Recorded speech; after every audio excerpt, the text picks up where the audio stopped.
Hi everyone! Good evening! I'm back! This is Sam Brusas and welcome back to my YouTube channel.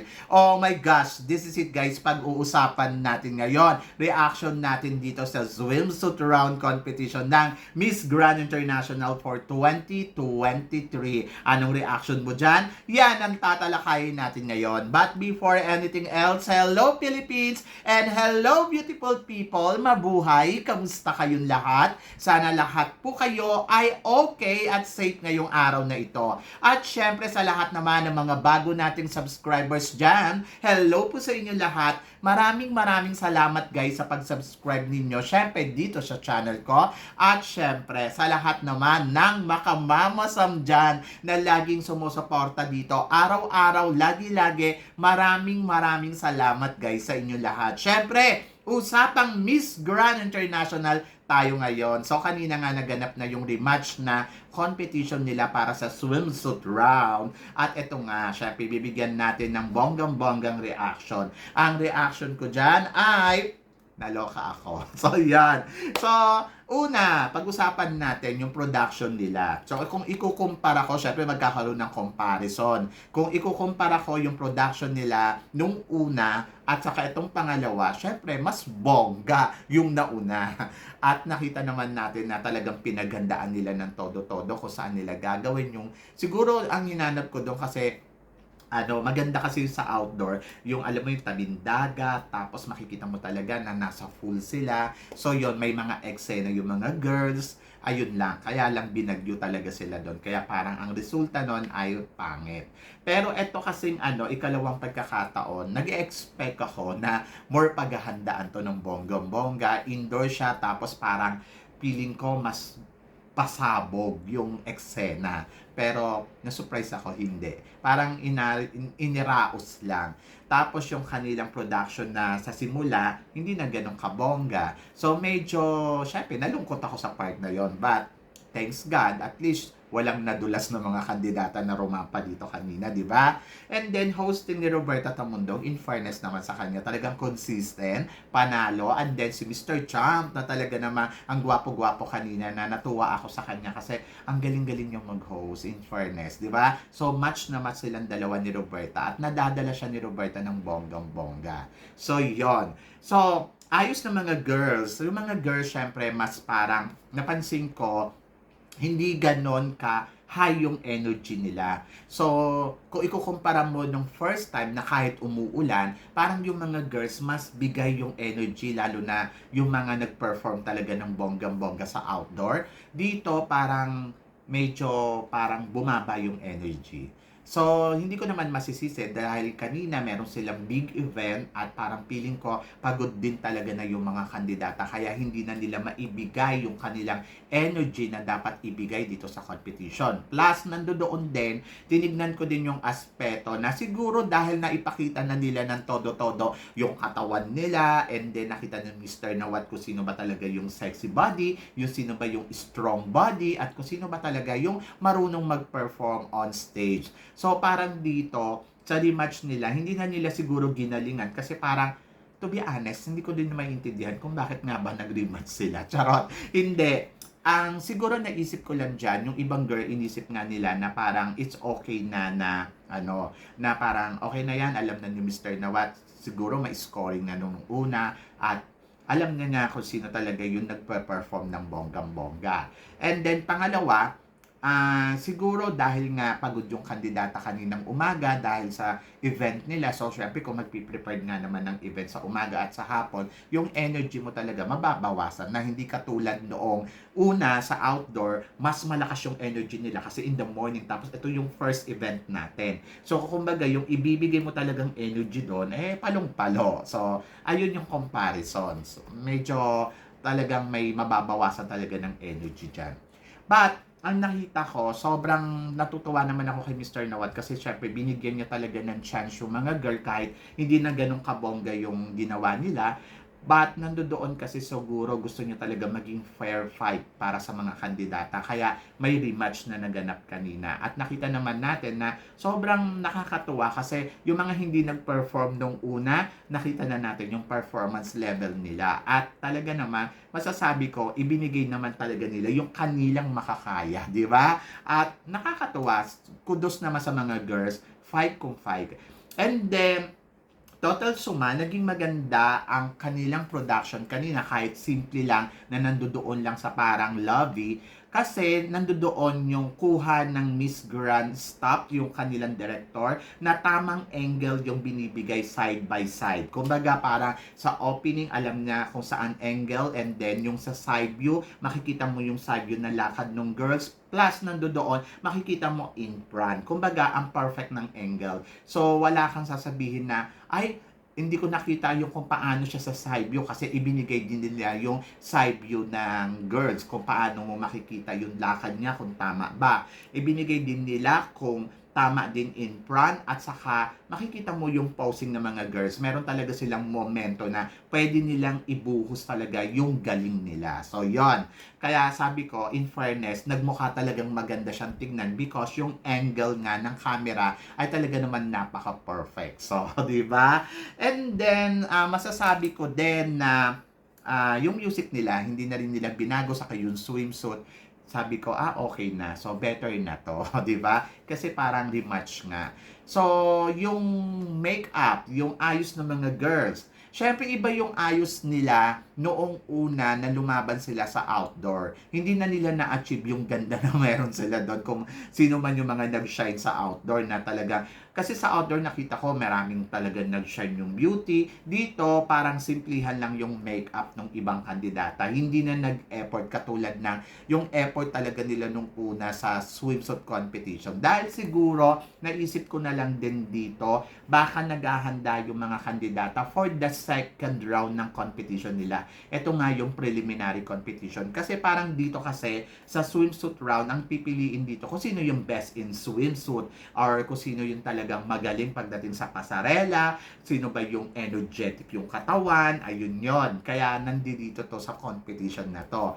Pero sabi siguro na ibang kandidata kung hindi naman energetic yung katawan ko at hindi ko naman mailalaban katulad ng mga girls na talagang palong-palo. So, siguro inisip na nila dyan na parang i-prepared ko na yung sarili ko for the second round. Ayun yung preliminary competition. Kaya siguro yung ayos nila, simplihan na lang at hindi na nila kinabog pa ng kumabog ng bonggang-bongga. Plus, idadagdag mo nga doon, may event sila kaninang umaga. So, parang hindi na nila siguro talagang ginawa pang mag-ayos dahil pagod na rin talaga yung candidates.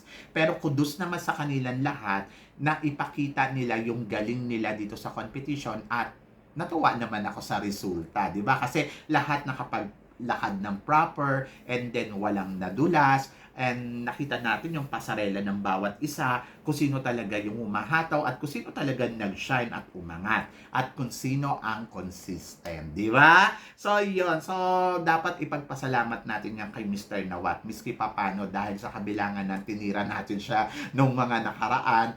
Pero eto, finally, binigyan niya talaga ng fair na fight yung mga kandidata. Kumbaga, patas na laban, di ba? At nakita natin na ayan, mag-perform ka dyan kung kaya mo, di ba? So, yon.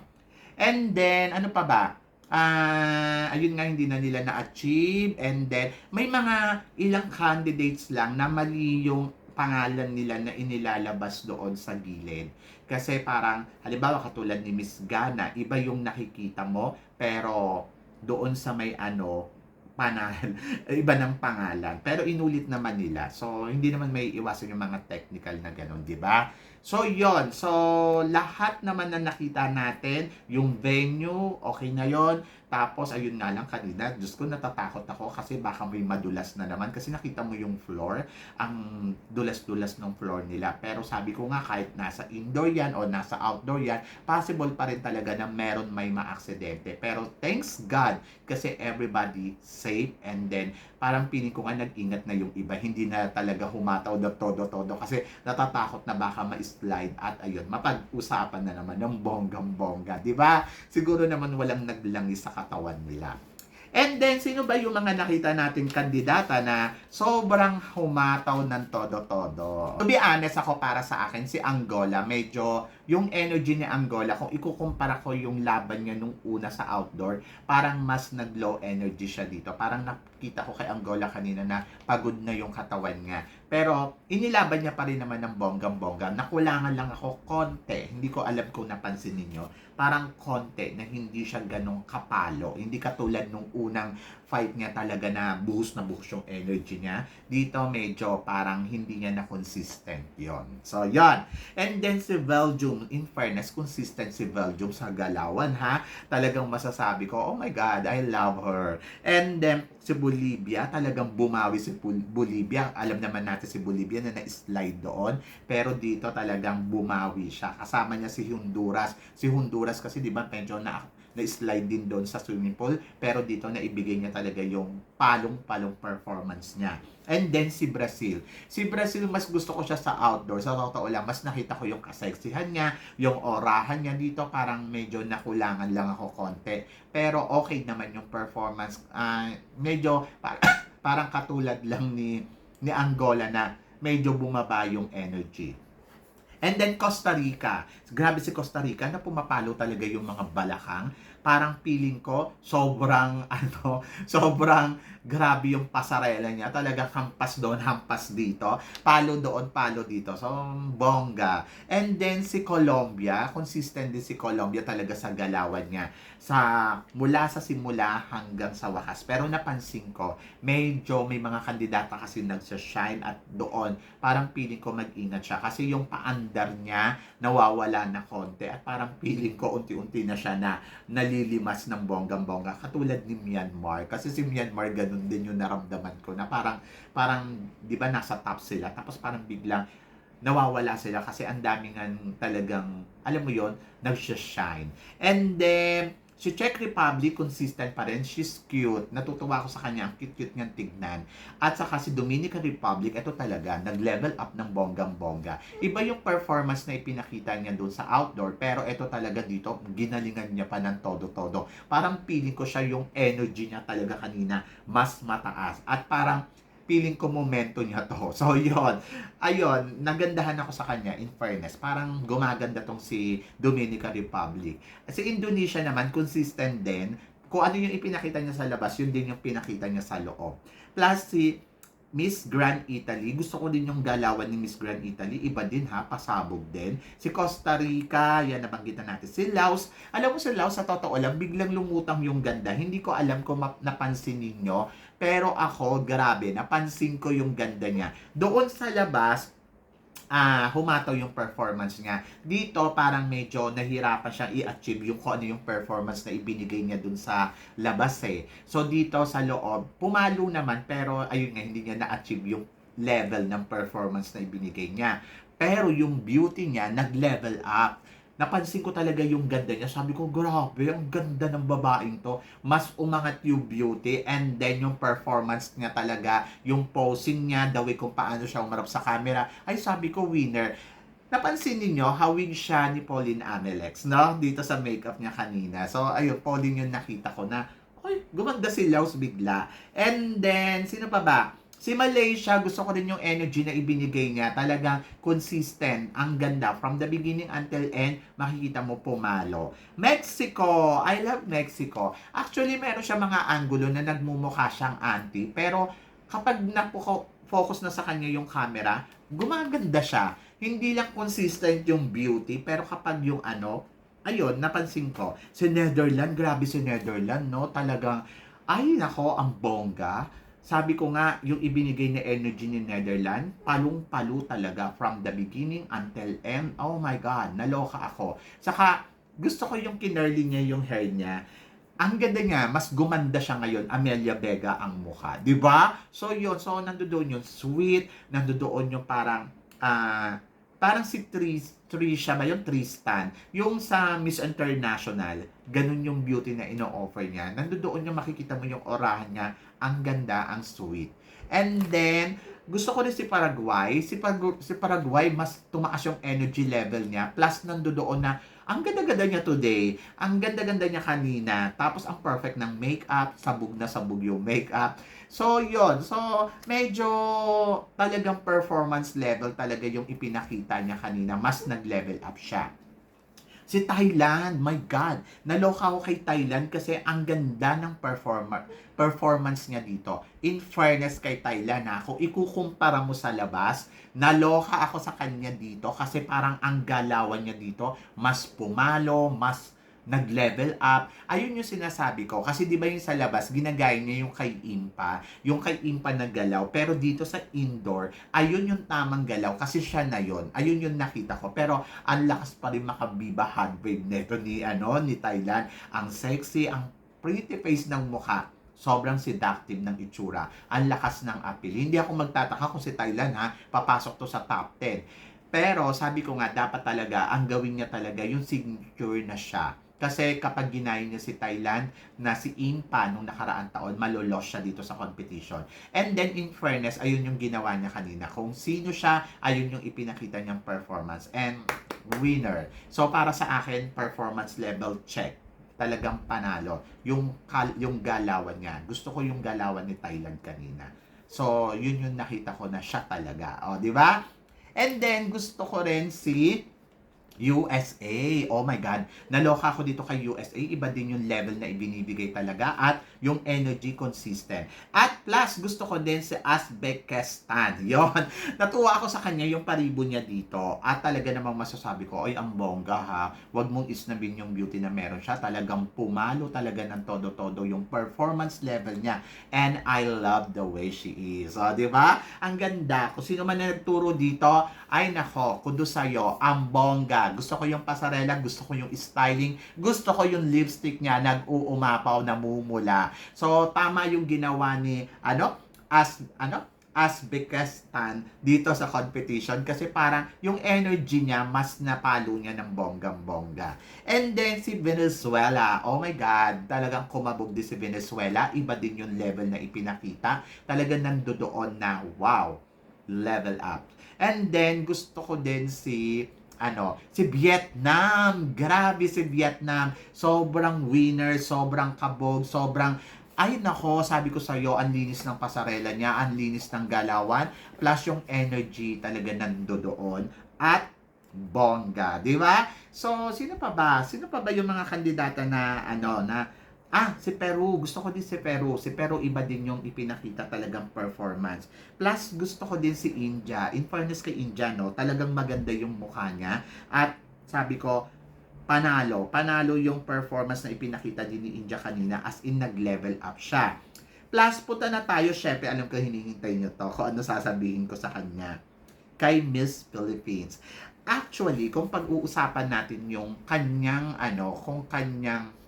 tawag dito, styling, gusto ko yon, pasabog. Kasi gusto ko yung ganun na ayos niya, di ba? Sinire-request ko nga yun na banatin niya yung hair niya, tapos alam mo yun, naka-pony. So kasi mas parang mas makikita yung mukha, makikita yung galaw, kaysa yung nakaladlad na lang. So maganda kasi binago niya yung styling niya at kita talaga yung face niya.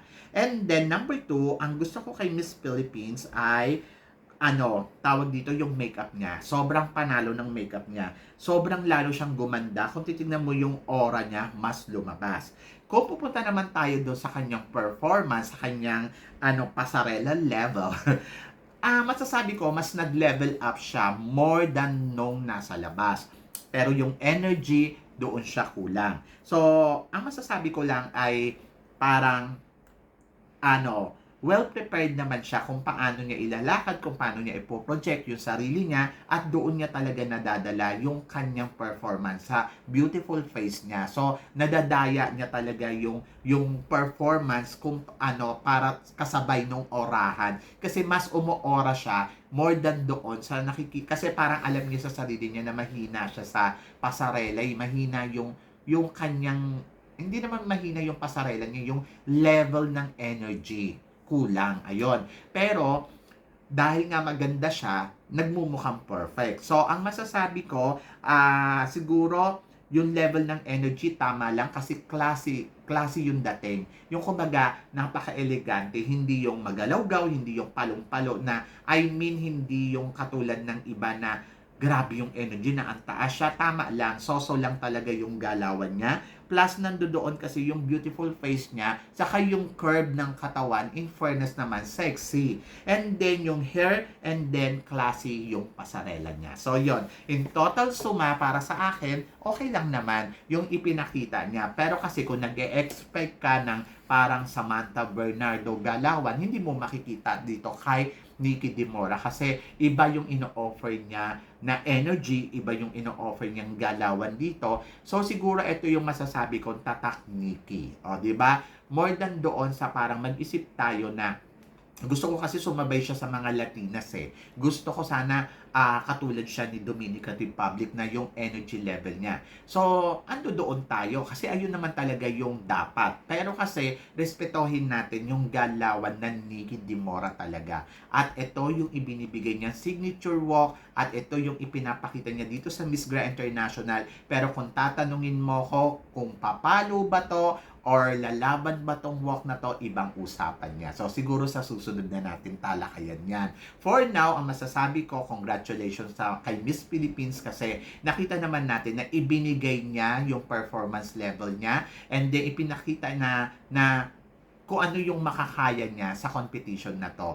And then, I think, siguro ayun talaga yung tatak Nikki, yung malamya konte na may pagkaklase na medyo, alam mo yun, umuora ng bonggang-bongga. So, doon tayo sa orahan. Kung sa orahan ang pag-uusapan, talagang panalo ang beautiful face ni Nikki. Ang tanong dyan, nagustuhan ba ni Mr. Nawat ang galawan na ito na ipinapakita ni Nikki Dimora dito sa competition ng Miss Grand International? At yan ang susunod na tatalakayin natin, di ba? So, yun. So, guys, kamusta naman sa inyo ang ipinakitang pasarela ni Nikki Dimora at yung ibang kandidata dito? Sino sa inyo ang nag-top 10? At kung sino man, please comment below para at least malaman ko naman kung ano naman ang mga chika mo dito sa mga pinag-uusapan natin ngayon. So yun guys, maraming salamat po. Syempre, sa inyo lahat sa walang sawang suporta na ibinibigay ninyo dito sa channel ko at sa mga hindi pa po nakaka-subscribe dyan,